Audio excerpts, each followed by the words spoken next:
Hello and welcome to another edition of Critical Q&A, the show where I answer your questions based on what you have left for me in the comment section of my Q&A videos or sent to me by email, which is my preferred way of getting questions, by the way.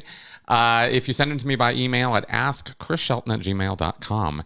Hey, everybody. Welcome back to my show. Thanks for inviting me into your home this week. I wanted to plug the podcast. I did a very fun interview with Catherine Spallino, the author of The Bad Cadet.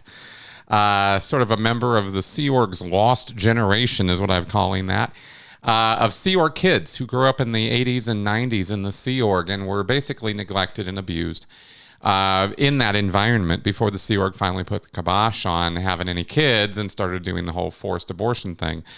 I mean, that had happened earlier, but it really kind of became policy in the 1990s.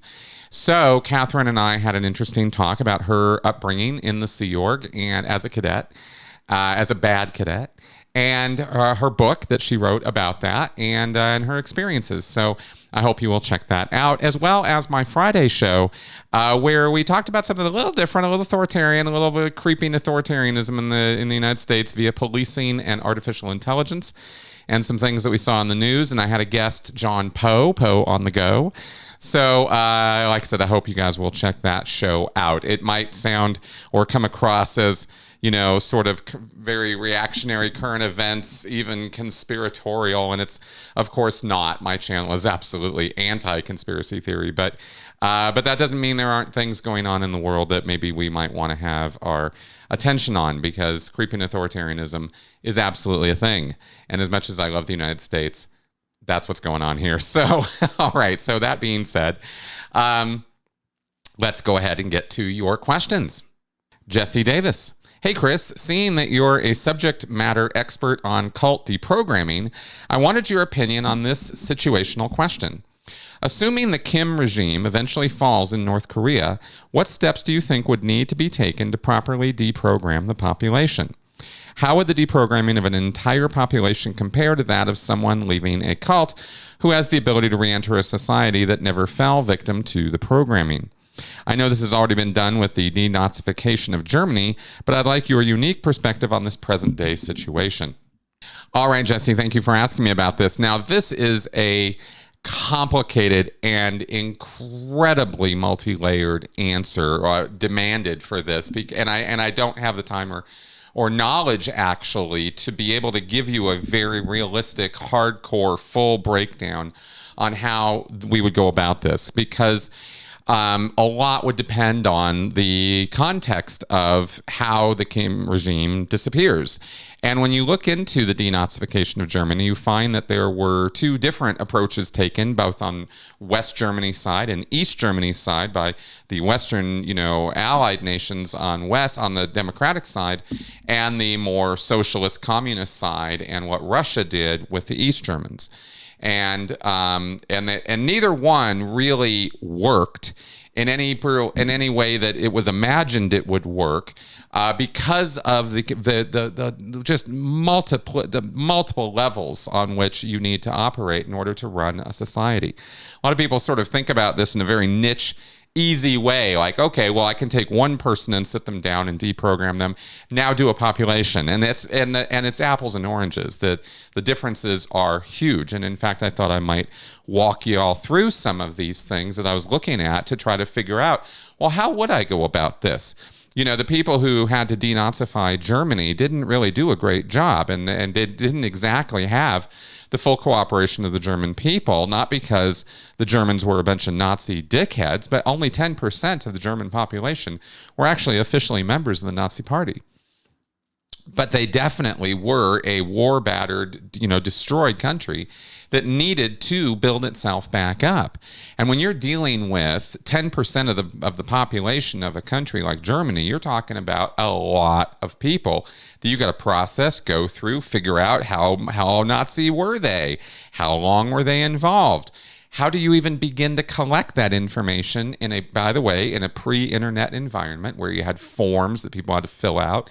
Typewriters, pencils, pens, that was your method of finding out information from people. And they had hundreds of thousands of people they had to deal with. And this did not go smoothly and did not go well. Eventually, everything kind of, sorted out in one way or another, mostly due to the German population taking responsibility and ownership for the whole thing themselves, because the Allies couldn't just hang around and own Germany and run it for decades. And Truman himself said it was going to take 50 years to do the whole thing. And America wasn't going to occupy Germany for 50 years. That was very impractical. They barely stayed for a couple.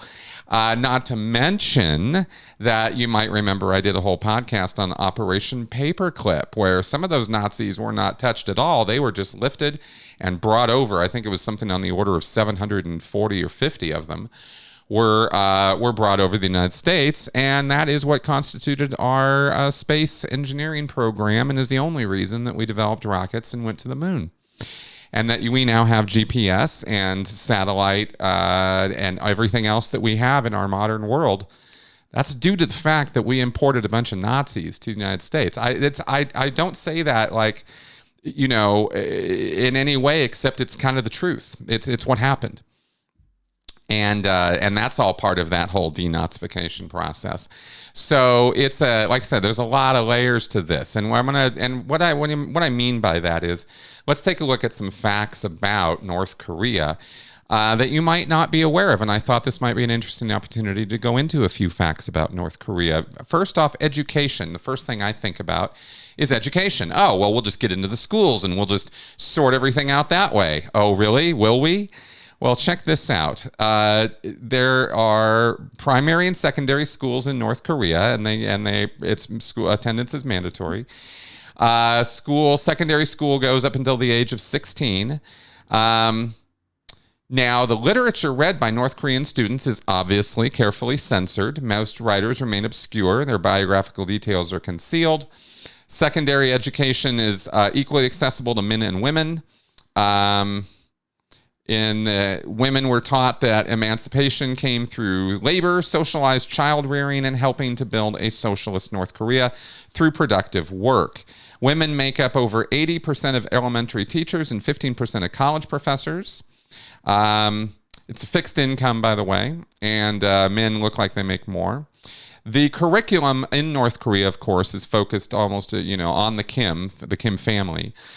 Study by the Korea Institute for Curriculum Evaluation finds students spend 684 hours learning about the current leader Kim Jong-un, his father Kim Jong-il, his grandfather Kim Il-sung, and his grandmother Kim Jong-suk. North Korea states its education system is for students to acquire the concept of revolution and endless loyalty toward the party and supreme leader. Okay, we kind of probably figured it was going to be something like that, and guess what? It's exactly like that. Higher education is difficult. There are various levels of higher education. You have college and university, and you do have vocational schools. It can be very hard to get into some of those schools. You have to have amazing grades and usually higher government connections in order to even get into higher education. Now, here's where interesting things happen. Military service is required for North Korean men and women at the age of 17. Boys are going to serve for 10 years. Women are going to serve until they're 23. Mandatory. You're going in the military, and they start prepping for that earlier. What we might think of as ROTC programs and that kind of thing. A lot of education in North Korea is propaganda meant to indoctrinate students into the system as early as kindergarten. For example, when children learn about time, they learn it is based on Kim Il-sung's birth year, 1912, known as Year One in North Korea. Every classroom in North Korea must have a picture of Kim Il-sung and Kim Jong-il. Children learn about revolutionary history involving music, storybooks, novels, and artwork related to the Kims. A report published by the United Nations Commission of Inquiry states North Korea's education program has two goals: to instill the utmost loyalty and commitment toward the supreme leader, and to instill hostility and deep hatred toward the United States, Japan, and South Korea.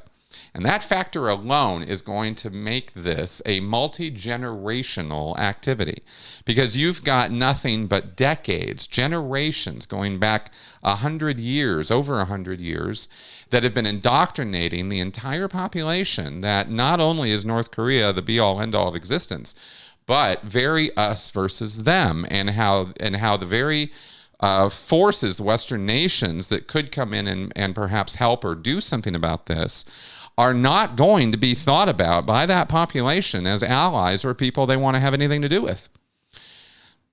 And that's and if you come in, and again, it depends an awful lot on the context of how the Kim family is taken out. If we say it's all an internal thing and the Western nations didn't come in and there wasn't a war or battle or something like that, and it was all internal, well, there's still some other factors at play here. But this is not a country that's just waiting to open its doors to Western nations. That's not the situation there. This education is intense and it is fierce. Literally, the education system violates international law by restricting freedom of thought and expression in its people. The UN in 2018 concluded that North Korea is committing, quote, systematic, widespread, and gross violations of human rights. Their findings cite torture, inhuman conditions of detention, rape, public executions, the death penalty for political and religious reasons, and political prison camps. And you don't just go in and open the doors and empty out all the camps and think you're doing anybody any favors. You got to reacclimate these people. And we're talking about thousands, probably tens of thousands, maybe more, in these camps and re-education systems. And we're talking about a lot of people. You don't just hand everybody a pamphlet and go, okay, you're free now. This is going to take years and years just to address the things I've read so far in terms of completely revamping the educational system to not be what it has been for over 100 years.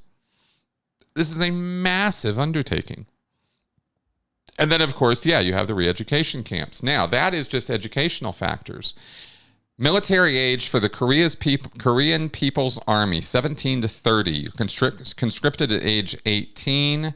There are 1,280,000 people, active personnel on duty in the Korean People's Army, with 600,000 more in reserve. As of 2021, it is the second largest military organization in the world. North Korea's Army. 29.9% of the North Korean population actively serving in reserve or in a paramilitary capacity. So just to give a little bit of info on the scope of the military over there, it's everything in that country. And as I understand it, they have everything from special forces all the way down to policing actions, construction, agriculture. There's a lot. Military deals with a lot of stuff over there. And 15.8% of the state budget goes right to the military. The other thing about the North Korean economy to know about in entering into this deprogramming question is that a great deal of North Korea's income comes from selling missiles and military equipment to other countries and training terrorists, basically revolutionaries, for other countries. And they have done this historically. They have assisted a vast number of revolutionary, insurgent, and terrorist groups in more than 62 countries. Cumulative total of more than 5,000 foreign personnel have been trained in North Korea, and over 7,000 military advisors, primarily from have been dispatched to some 47 countries. So terrorism is big business in North Korea. It's a great deal to do with how they manage their economy. Actually, it's part of that. So these are other factors you have to start thinking about, because you go, well, are we going to just drop all that because now we're going to consider them a Western nation, or are they going to continue with internal management to run their country as a sovereign nation? And if they're going to do that, this activity is probably going to continue, because the other thing to know about North Korea is something about its economy. The heavy industrialization following the division of the North and South Korea many, many years ago. And they took on the sort of Soviet model of governance and central planning and ideology. And development, they emphasized heavy industry and investments, iron, steel, cement, and machine tool sectors. However, many experts believe that these policies, beginning in the aftermath of the Korean War, have been an obstacle to the country's economic development. They were short-term policies, and the shortcomings of them worsened North Korea's chronic economic problems, and there's been, a lot of stagnation. It enters one of the worst periods of stagnation, almost collapsed in the 1990s. The disintegration of the Soviet Union, followed by a food crisis in the aftermath of a series of natural disasters, hailstorms in 1994, flooding in 95-96, droughts in 97, pushed North Korea into an economic crisis. And they had an annual growth rate from 1990 to 98 of minus 4%. They started getting humanitarian aid in the mid-1990s. That continues till today. Finally, in the 2000s, they began expanded its tactics for recovering its economy, eased some restrictions, started bringing in some semi-private, markets, and launched a series of economic reforms. Did a little shift in the price-fixing mechanism, changed distribution, decentralization of national planning. Started bringing in some more Western initiative kind of ideals into the country in a similar way to that China did. And I don't know that they did at the same time, but economic growth picked up for a few years, and this was an improvement. And there was some growth in 2000, 2005. Okay, here we go. Agriculture, 22% of the country's GDP. Industry is 47%, and services 29%. The country still makes significant investments into its military, and some analysts claim that this expense may come at the cost of its economic development. North Korea spent approximately 24% of its GDP in 2016, about $4 billion, on defense spending. So North Korea, China, and the last bit here, China is North Korea's main trading partner. Let's remember what China is. China is the CCP. China is a communist country. And if they are North Korea's primary trading partner, then odds are ideologically they're going to have to meet eye to eye with China, which means even if you get rid of the Kim family, you're still going to have to maintain some kind of system of governance that China's going to be okay with, which means the oppression's probably going to continue. But let's say for argument's sake, that somehow all of these factors are somehow handled in such a way that you are able to freely change these systems. So you're going to have to change how their economy works. You're going to have to change how their educational system works. You're going to have to change how their military emphasis works without dismantling the military, because right now the military in North Korea is pretty much the thing that fixes the roads, carries out, handles the infrastructure, that kind of thing. It's not like they have a whole bunch of, as I understand it, construction crews and city crews and things like that. It's a very different world in North Korea than it is here. And they are not up to taking care of all of this stuff. So, especially with so much of their education being so much heavy indoctrination. So, again, this isn't a light switch, flip it and everything's great kind of situation. And if they were to open up the doors like Russia did in the early 90s and the Western nations just flooded in there, screw China as a trading partner, we'll be your trading partner, we'll bring you everything you need. Well, we know what happens very, very, very quickly when you have Western nations and Western ideals, crash into this situation. These people are not ready for it. They don't want it. It would be resisted. But even if it was welcomed with open arms, you're still talking about years and years of changing over an economy and getting this economy, this country, on its own feet and able to, and into a position of actual viability. This is not an easy task on any metric. But let's say that you got everything going in that direction. Well, how do you avoid Western exploitation of this population? I don't know. because that's a whole nother level of problem that comes into this picture, just like it did in Russia. And what happened in Russia is in a reductionist nutshell idea that I have, or view that I have of it is, Western nations came flying in there, capitalists came flying in there, and the mafia and criminal elements of the Russian society quickly, those that had centralized control of or ownership of, the stuff that mattered, the stuff that was valuable, quickly became very, very rich, and everybody else suffered. And I don't know that North Korea would be a whole lot different from that if that Western thing started flying in there. And there was a kickback resistance to it, and that's how we get, people like Putin and stuff like that. Again, not an expert on all the international history and relations and economics of all of this. This is really just thumbnail looking at some of these things. But in order to answer the question realistically, I have to address these things. So deprogramming the country means, burning all the books? Are we going to be Nazis now? And we're going to now go in and say, well, Kim Jong-un wrote this, and therefore onto the fire with it. That's what happened in the denazification of the Germans. Is the Western nations became another version of the Germans, and they were literally doing book burnings and things like that. I mean, it was getting rid of, banning material. You couldn't be speaking hostilely about the occupation forces or the changeover. There's no way to avoid this kind of heavy, oppressive environment when you're dealing with de-oppressing an area. Whose values do you want? How do you want to introduce this? How do you trust these people? Because they've been indoctrinated for years to not trust you. So what's the reaction going to be? Are they going to want your goods and services, Western nations, or are they going to want you guys to stay the hell out? And if they do, are you going to respect that? And you're going to leave it to them. And if we leave it to them, what are they going to do? Well, depends on who takes charge, doesn't it? Because the Kim family could disappear, but then who comes up instead? A David Miscavige or Justin Trudeau, right? Like, which one do we get?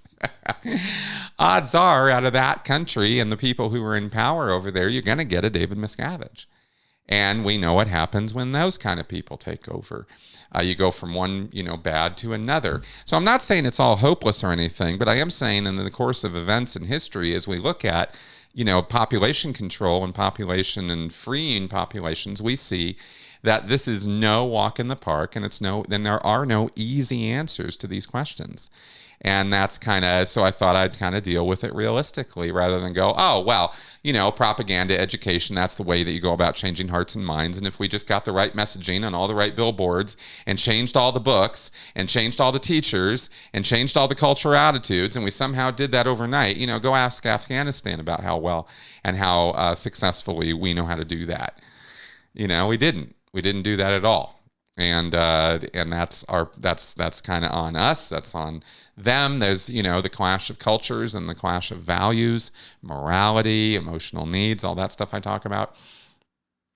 There are no easy answers to this.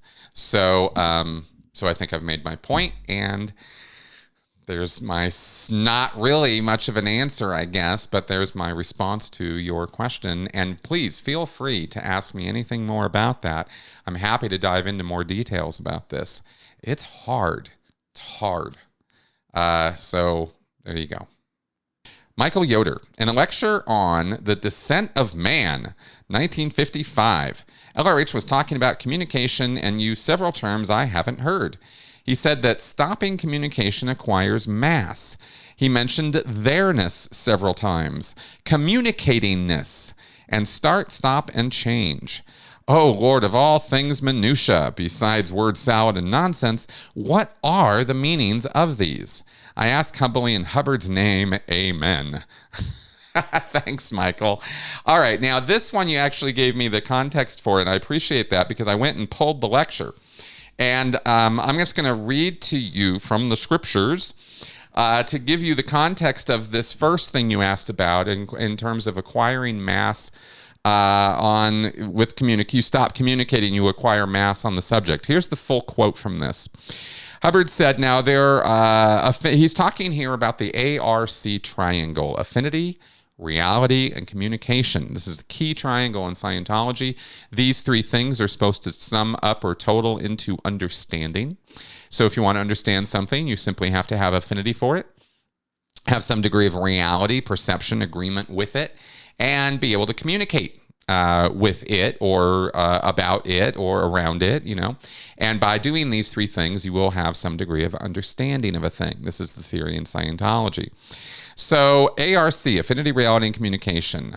Great deal to be learned from that, Hubbard says. If a person knew all the factors involved in affinity, reality, and communication, he could probably communicate with anything. Now, there are several little maxims that jump up concerning this. One of the most notable is, when in doubt, communicate.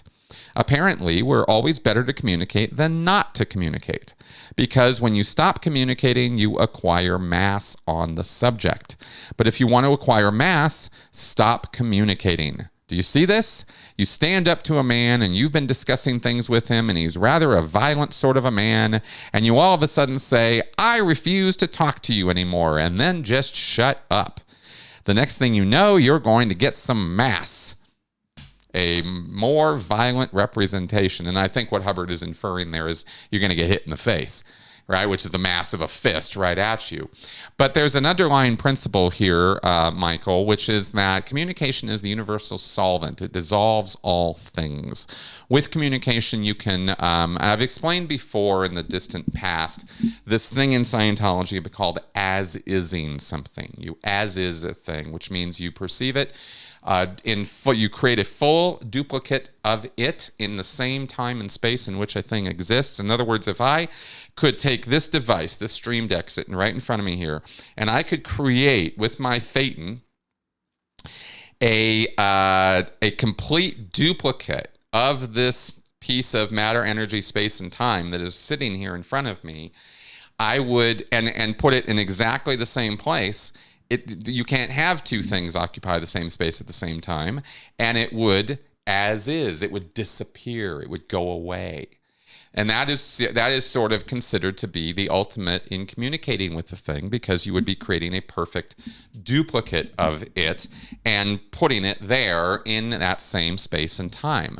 And that's how you get rid of things. This is how you erase trauma in auditing, is you create a duplicate of the charge connected with the trauma by mocking up or creating a duplicate picture of that trauma. That's what auditing is all based on, is that you are, through the process of your regression therapy, you're remembering things, you're recalling things. What you're actually doing is duplicating the exact time, place, form, and event of the incident in the here and now, and thereby erasing the charge. So if you want to acquire mass, stop communicating. Don't communicate. Just shut it down. Keep the thing away from you. Don't as-is it ever, ever, ever. Because it's through communication, affinity, reality, and communication with the thing, that you would be destroying mass.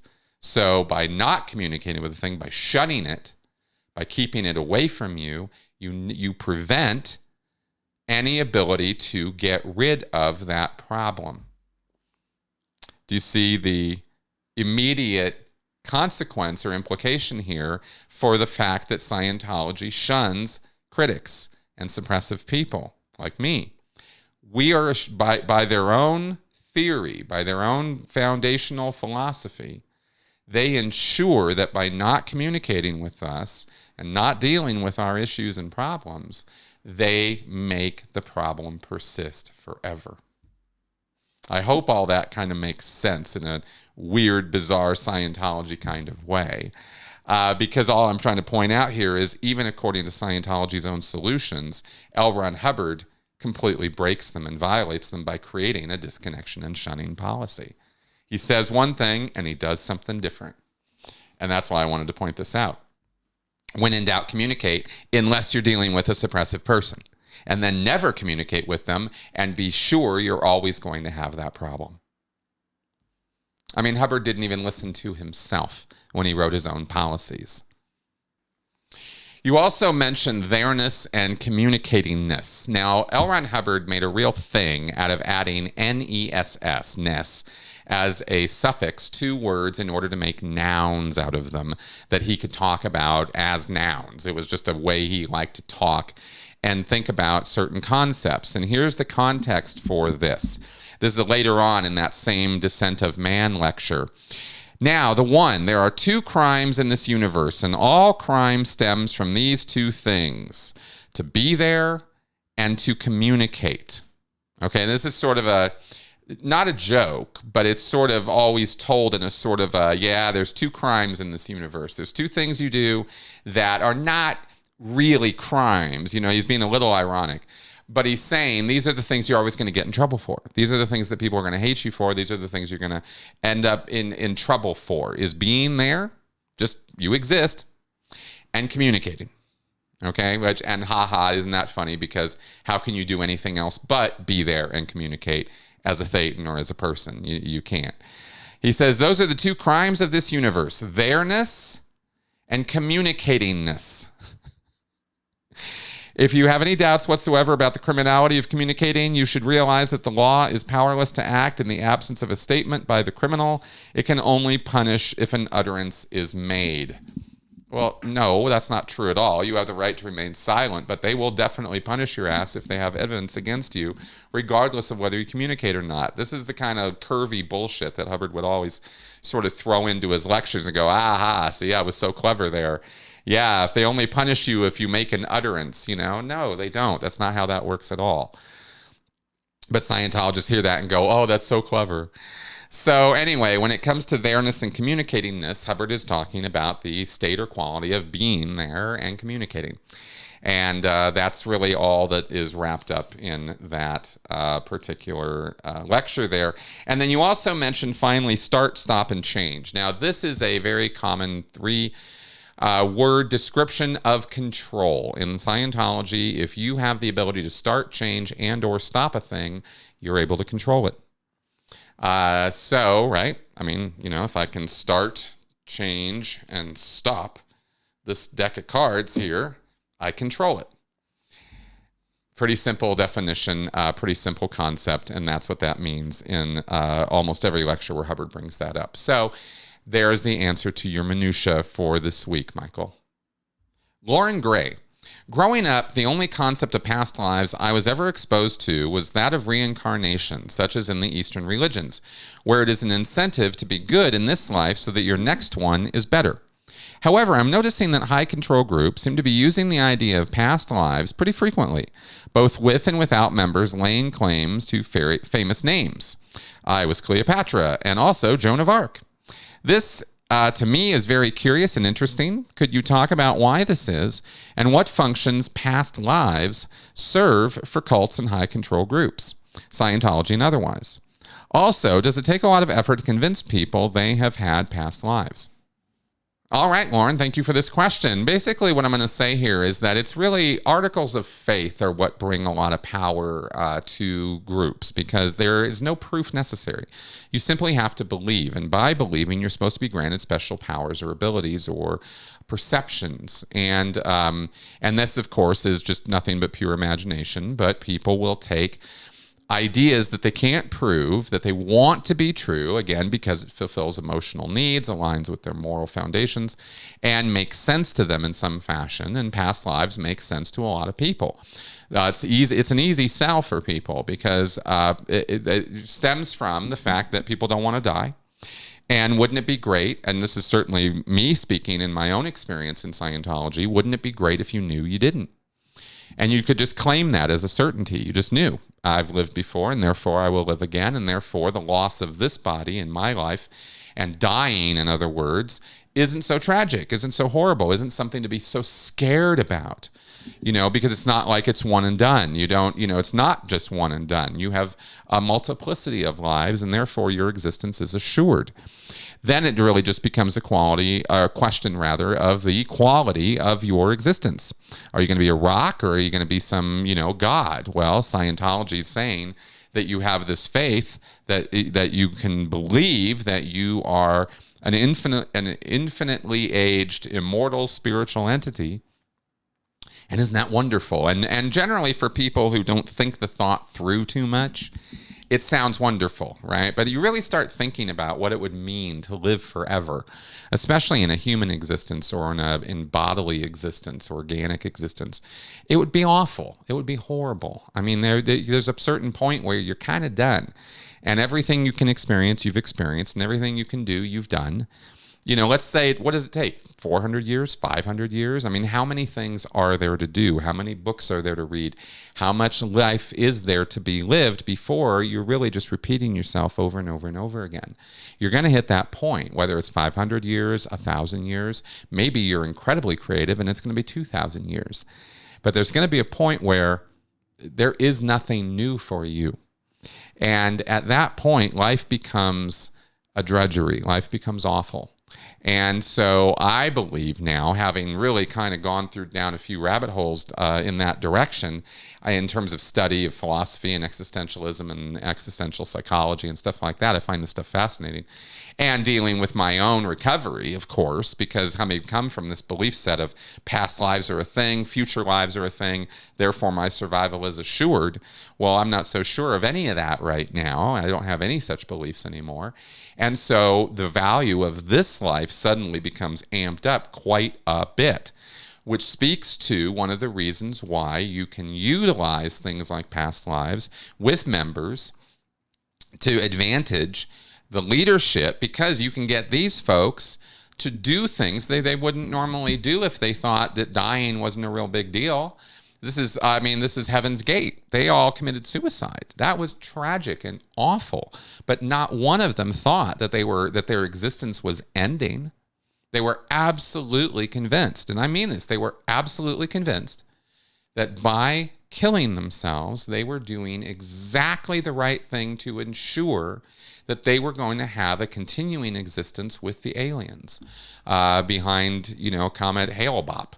And that's tragic, but in their minds, they were convinced otherwise. How do you get somebody to do that? Well, maybe convince them that they are immortal spiritual entities. Now, does Scientology, have a suicide squad? No, that's not their goal.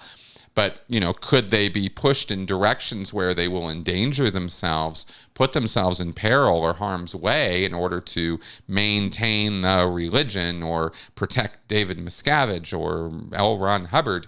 You bet. You bet. There is power in that belief and in utilizing or exploiting that belief in followers. You can get them to do things that people who are afraid of dying would never do. And that's just one end of this. Of course, there's also a lot of self-empowerment that is felt by members because of this fact.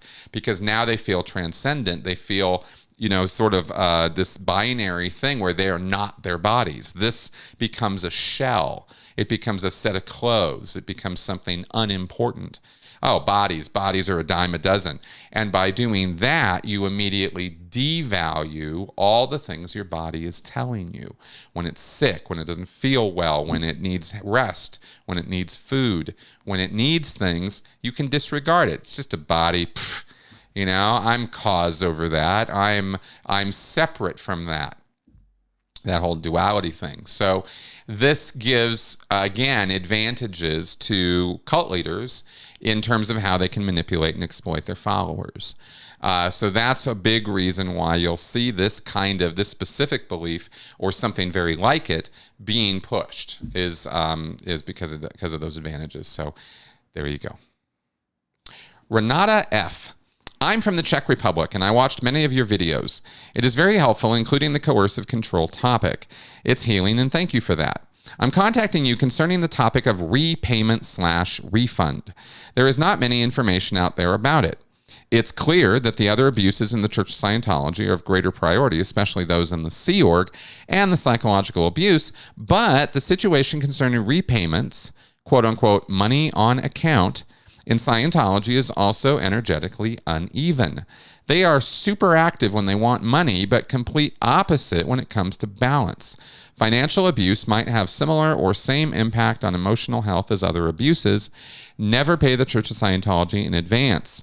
I will be happy if I can get any feedback from you on this topic, and if this might be a topic to talk about in order to help people heal from this hidden abuse. Renata, you're nailing it. You're absolutely right. And this is not talked about a whole lot. We talk about refunds and getting refunds from the church. Tony Ortega has done a lot of reporting about this and the recent successes Graham Barry has had in getting money out, extracted back from the Church of Scientology. But this has been classically incredibly difficult. They will not give you your money back unless you go in, go on an e-meter, jump through a bunch of hoops, do what they want you to do. Now, over the years, that, like their old legal challenges to everybody and their mother who would ever, say anything bad about them, that's kind of died off now. The same with the refunds is you can get refunds from the Church of Scientology now, but it's going to take an awful lot of work. Now, repayments, I believe, is where you have paid for something and you've done the service and then you want your money back. It's not a refund. If I remember this right, refunds are for services you haven't done. Repayments would be where you did the service and you want the money back anyway because you're so bad. And they're generally not going to do repayments under any conditions of any kind. They don't feel any obligation or compulsion to do that. But if you've put money on account, and every single Church of Scientology operates this way, where you are making what's called advance payments toward your next service, and you can actually accumulate money on account with the church. And of course, they're going to spend that money straight away, but if you want the money back, they're going to have to make it and give it back to you because it's not like they keep it in their reserves. Here I'm talking about the local churches. If I went down to the Denver Church of Scientology and I gave them $5,000, and then a month from now, I'm like, I don't think I'm ever going to actually do that auditing, or a year from now, hey, I put all that money on account, but really I'm not going to use it. Could I have it back? They're going to be like, no, of course you can't. And you're going to have to do that whole, hoop jumping process in order to get the money back. And if you get the money back, you're out. You're kicked out. You're never coming back. So, of course, so no Scientologist who ever wants to remain a Scientologist is ever going to be able to get that money back. So the only solution you have in becoming a Scientologist to not having that problem of money on account and you want it back is don't put it on account in the first place. And yeah, this is a very legit warning to give to people. So thank you for bringing this up. Let's see. Some people, by the way, have accumulated tens, if not hundreds of thousands of dollars on account with the church. And that money is then sometimes able to be transferred around from church to church. But remember, each individual Church of Scientology is its own corporate entity. And if they are going to transfer money from one place to another, they call it a paper transfer because no money actually transfers. So if you pay, Denver $10,000, and then you want to go over and then you move to New York and you want to transfer that money over to New York is under no obligation whatsoever to accept a transfer. And they often won't. Because Denver is not actually transferring $10,000 to New York. They're transferring a piece of paper that says $10,000, and now New York is supposed to deliver $10,000 worth of service for nothing. They've collected not a penny from you, and they won't generally do that. If they're going to accept a transfer, they usually want you to pay something in order to execute that transfer. They're all, well, maybe we'll transfer some of that money over here, but you got to pay us too.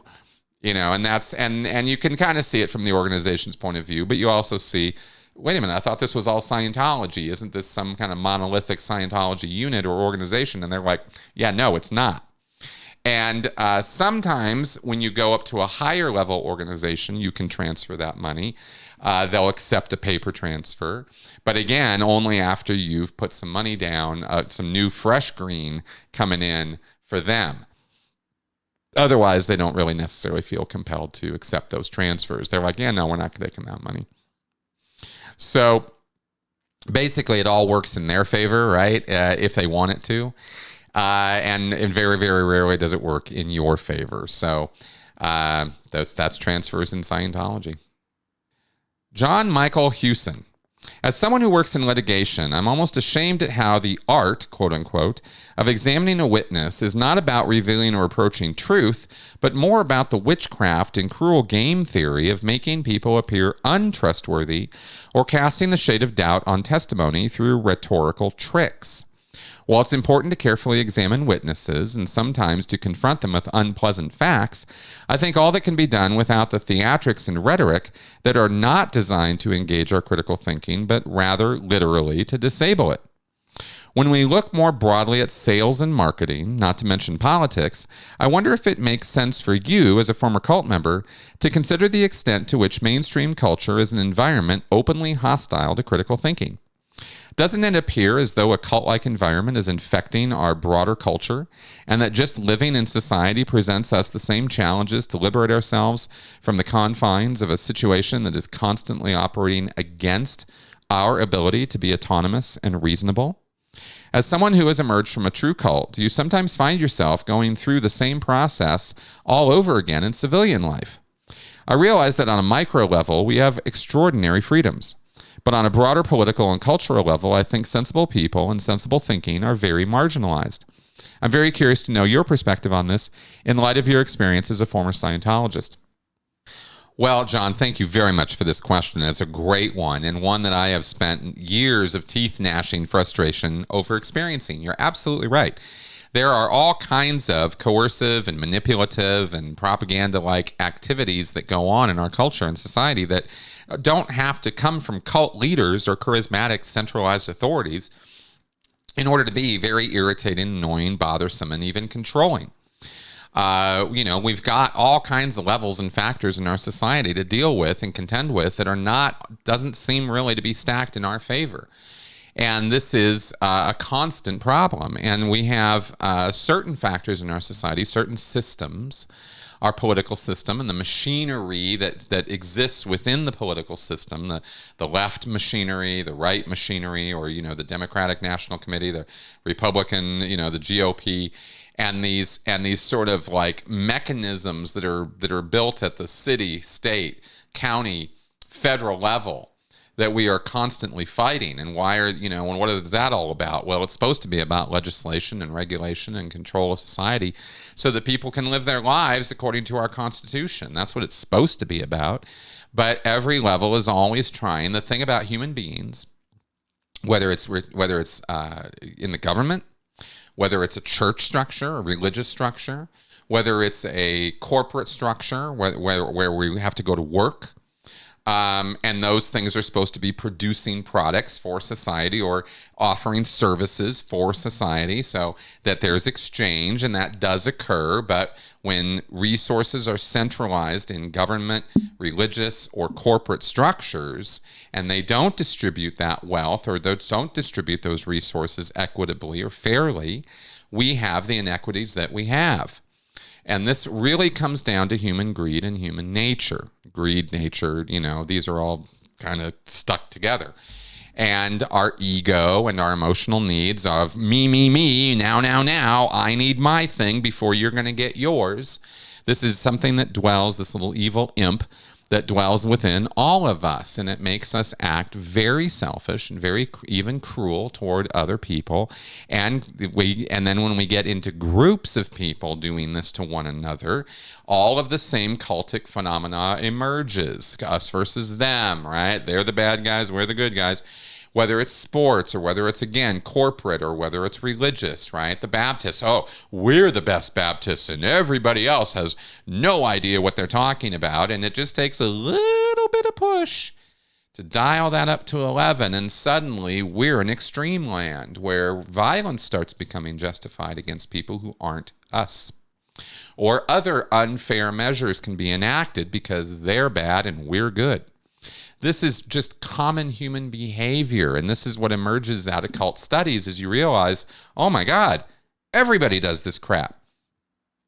And it doesn't necessarily always have to revolve around a central leader telling us to do this crap in order for this stuff to come out. And so when I try talking about this, and the first time that I really, really made a dedicated effort to try to push out on, hey, look, here's some cultic behavior that I see occurring. Here's some potential cultic behavior I see occurring with Donald Trump in 2016. Right? This happened. This election happened, and the lead up to that election, the whole election cycle. And I watched this happen, and I went, this guy looks an awful lot and sounds an awful lot like L. Ron Hubbard. And I knew I was bumping up against a great deal of resistance, because it's not like Hillary Clinton was an awesome alternative. I didn't want her. I didn't want to have to vote for her. But I was more alarmed by the just boorish behavior, just adding the cruelty and the lies that came out of Donald Trump's mouth. And to see people rally around that was very, very hard to understand at the time. Since, in all the years since then, there's been an awful lot of things that have helped clarify what the hell was going on there. And it wasn't all just about racism and sexism. It was an awful lot about not trusting the Clintons and the establishment, both GOP and liberal establishments. And I get all that, right? This is no political rant of Trump bad and everybody else good. I'm trying to point out that I was looking at something that looked an awful lot like Scientology to me. It sounded an awful lot like Scientology to me, and I said, this is dangerous. This is not right. We don't want this. Trust me, guys, this is going to be bad. And everybody went, stay in your lane, shut the fuck up. You don't have any right to talk about politics. You're the cult guy. Just keep it to Scientology. That's all I'm here for. I don't need your political rhetoric. And look what happened, right? This country has devolved into absolute, utter chaos as a result of this one dude and the machine that existed around him. It's not all just on one guy. It never is, especially when you're talking about something like a presidential race, presidential, holding the office. There's a lot of levels. Again, it's a team activity. But as led by this guy who had no clue what he was doing, no desire to do the job well, and was really just, grifting like he always has through his entire life. That's who Donald Trump is. He's a grifter criminal. And I'm sorry if that offends people. I can't think of a more common sense, obvious thing to say. But I got a lot of crap for that. I got so much crap for that. And if right now your blood is boiling, you're in the wrong place, man. You're not here to learn about cults, because I'm talking about cultic behavior. And if you can't deal with some criticism of your political leader, there's something culty about that. Because none of us should be that invested in our politicians. None of us should be. Left or right, center, none of it. Right? These are legislators. These are political leaders. They are not our friends. And I try to talk about this, and I can't believe how much pushback I get and how unpopular this is. But this is where I really started learning just how culty our society can be outside of the cult. The usual cult stuff, the Scientology stuff, the Jehovah's Witnesses stuff. It's like, oh, we can talk about how crazy those guys are because I don't believe in any of the stuff they believe in. But if you start talking about what I believe in, how dare you? Right? And I get a face full of cult behavior. And I just find that absolutely fascinating and terrifying and a little sad. Because the whole message of my channel is don't invest in anybody, man. There are no gurus out there. There are no political leaders that give a shit about you. They never have. That's not what this system is about. And we get played, all of us voters, all us regular folks, right? And here I am talking ideology.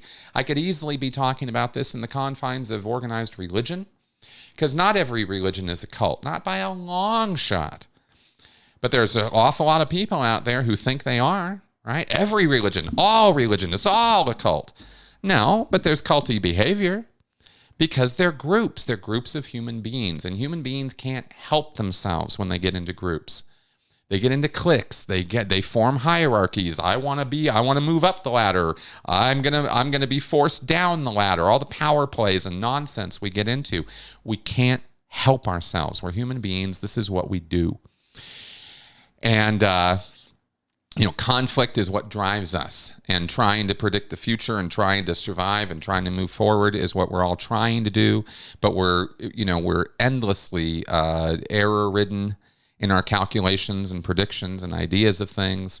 And we just can't take responsibility for our own errors. We have to blame somebody else.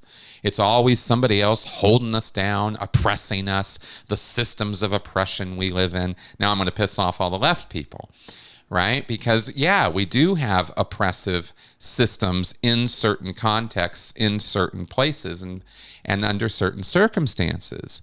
But our systems in the West are the best systems that exist in the world.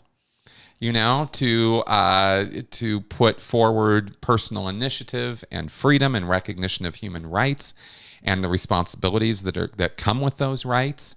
You know, and we all fall down in all different places in regards to all this. There's not one of us who has a perfect view of any of this. And some of us have a very, very cultic lens that we are looking through, where it's all about us versus them. And it's all about how we're the good guys and they're all the bad guys.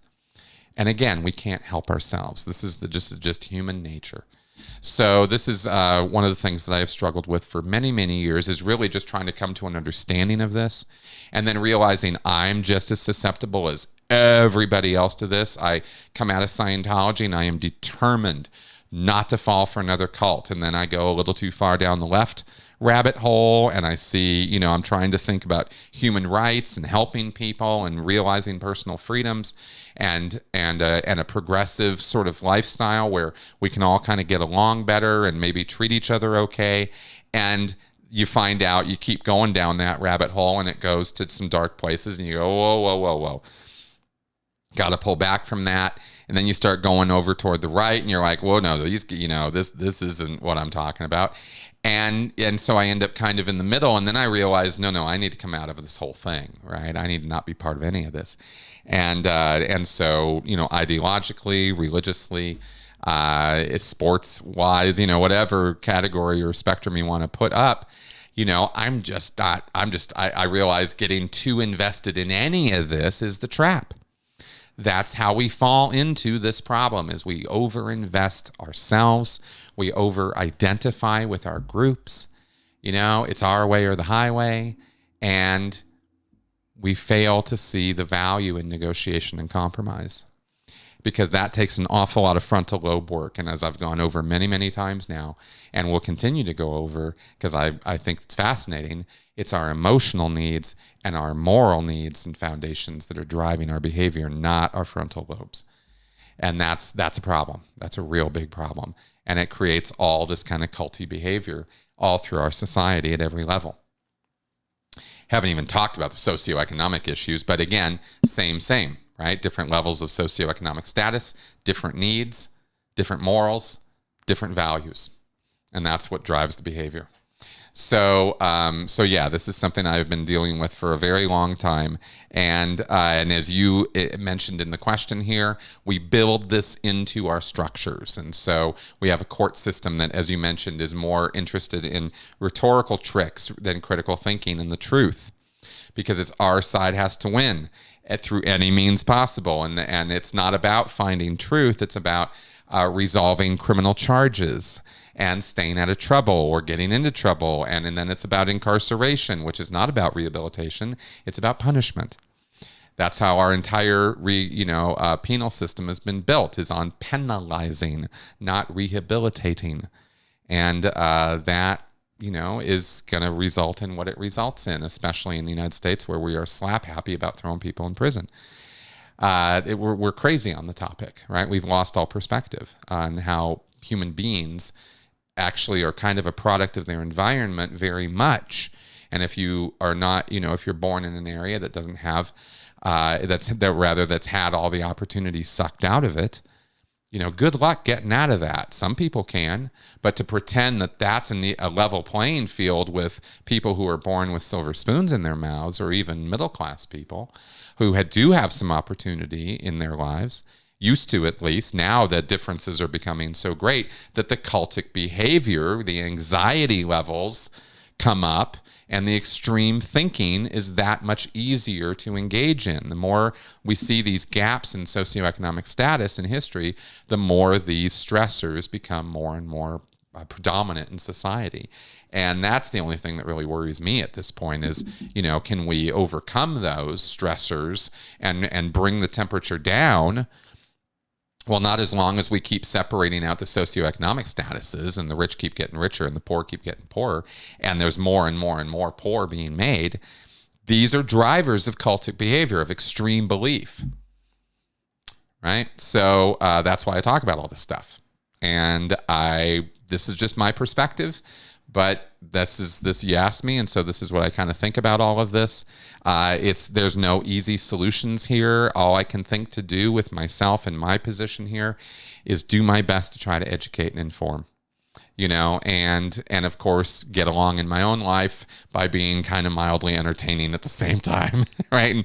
And tell you guys things and try to do it in a way that is interesting, so that the lessons can be learned and hopefully applied. So there you go.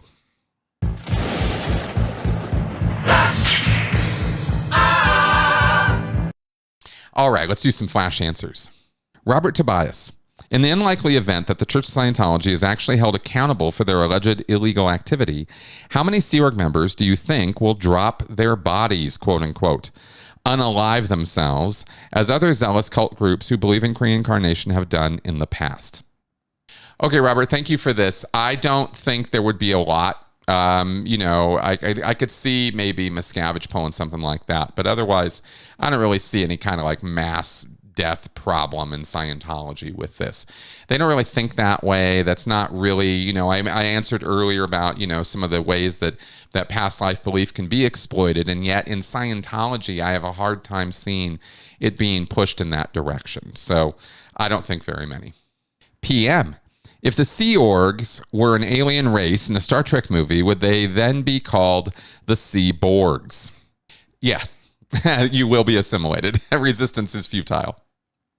Jonathan Perry. How did Tom Cruise get into Scientology? As far as I know, it was through his first wife, Mimi Rogers, introducing him, and also him learning about applied scholastics and the study and the reading. Something about that really appealed to him because he had grown up with a dyslexia diagnosis, and he had a hard time reading, and Scientology and clearing up words and stuff. That's what he said, as far as one of the things that really appealed to him about Scientology, and of course whatever auditing he was receiving at the time when he first got in. So I think this was in the early mid 1980s. All right, that is our show for this week. I hope you found the answers informative, educational, and entertaining. Thanks for coming around. Please consider supporting the show through Patreon, PayPal, Venmo, all the links listed below.